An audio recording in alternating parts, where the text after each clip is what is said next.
In this video, we're going to talk about the inverse of sine of x. So we have to first start with the sine of x. Okay, now you'll notice that how I drew one period is a little bit weird. It goes from negative pi to pi, but there's a reason. And here, of course, I've got some popular values that we know about sine.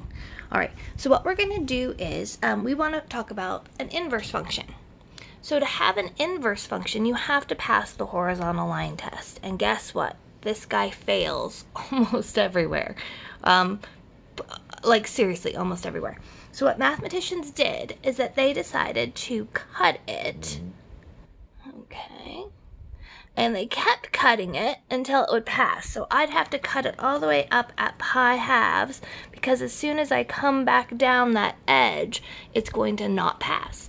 And kind of similarly, I'll pass, but down here, I'm going to hit both again. So we're going to erase this piece. So what they did is that they chopped the original sine function. So the original sine function got chopped from x is negative pi halves to pi halves.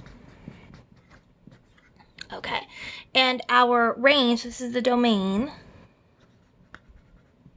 and our range will still be negative 1 to 1. Okay, so there it is.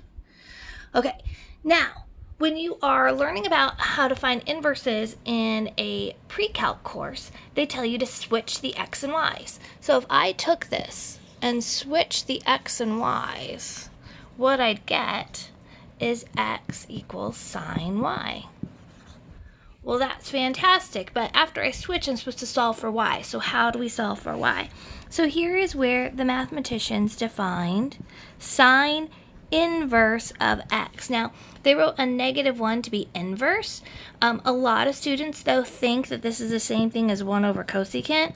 It's not. It's not 1 over sine. Sorry. This negative 1 means inverse. And in fact, in some books, you'll see it referred to as arc sine. Arc sine. Okay. Our book, of course, does y equals sine inverse of x, so that's one that we'll be using. Okay, so how does it work? Well, we switch the x's and y's, okay? So if I look at this chart over here, what would happen is that when I plug in a value for x now, this is going to be the output from sine. So I would be putting in values like negative 1, 0, root 2 over 2, those kinds of things in. And what I get out are the angles. So I'll be getting out things like pi halves, pi fourths, and so on. The only thing that you have to be careful of is that obviously I can only put, so for y equals sine inverse of x, I can only put in for x values between negative 1 and 1. Okay, but the angles that I can get out are between negative pi halves and pi halves. That's super important, because that's where we chop the original function.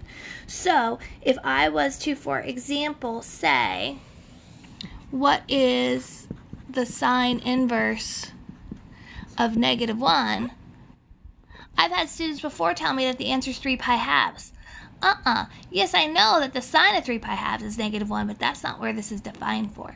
Where this is defined for, let's look at the original function. Where this is defined for is negative pi halves. So that's my answer, is negative pi halves. Okay. If I was to put in y equals the sine inverse of a half, that would be pi 6. The good news is that it is in your calculator. On your calculator, it's defined the correct way.